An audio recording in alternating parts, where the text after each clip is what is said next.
Last year, my partner and I wanted to do something, well, different and adventurous for Valentine's Day. So she had this great idea about us going on a blind date. This is where we would meet at a restaurant and bar as if being set up by a mutual friend. Now, the idea was to stay totally in character throughout the entire meeting and dinner as if we had just met. And what came out of this fun exercise was not only surprising, but it also ended up spicing up the rest of our evening during our debrief phase. We decided that we would meet in the bar area of the restaurant, one that had a magnificent view of the city of Santa Barbara where we live. Now, I actually saw her arrive and go into the lounge area and what I thought was the ladies' room. So I picked a nice spot on one of the couches near the fireplace as I waited for her to come out. And I waited and waited. Then I started thinking, what the hell? Where did she go? So I got up and walked around until I found her sitting at the bar, looking very sexy as she sipped her glass of Chardonnay. As I walked up to her, I was thinking how typical this must be in other blind date situations. You know, the awkward trying to spot each other before formal introductions kind of thing. Once it became clear that I was her blind date, we shook hands and retired back to the couch as we waited for our table. Now, at this point, we were firmly in the let's get to know a little more about each other phase.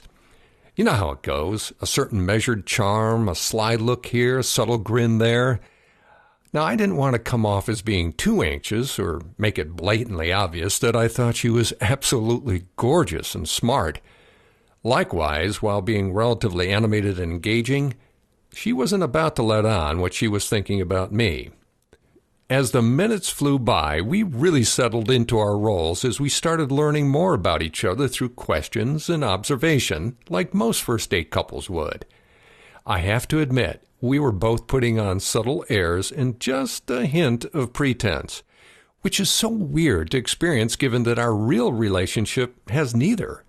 So in some ways, it was like an out-of-body experience, at least for me, as I observed our interaction. I actually found myself wondering if she felt I was passing muster as someone interesting.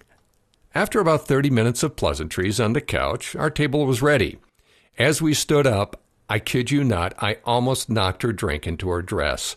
I felt so embarrassed, actually much more so than if we weren't in character.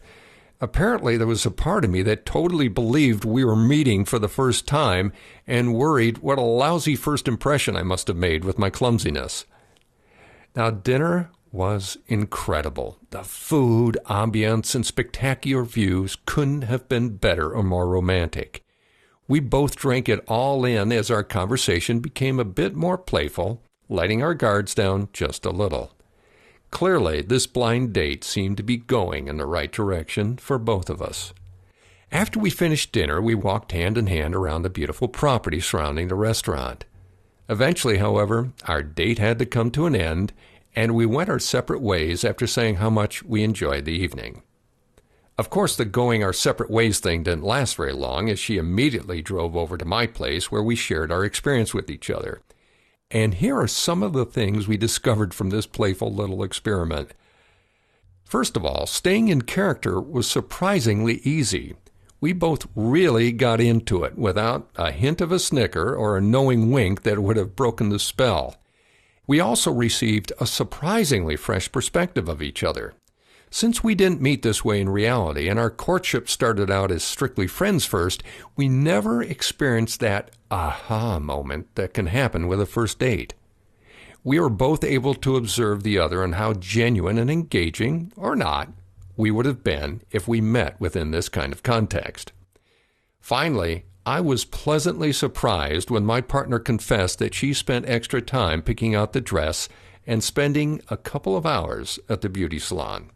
Interestingly, it also gave each of us a whole new appreciation and respect for the other. Think about this for a moment.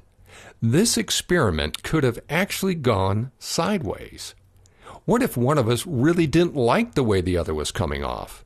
Which is something I actually considered. It could have actually tainted our real relationship.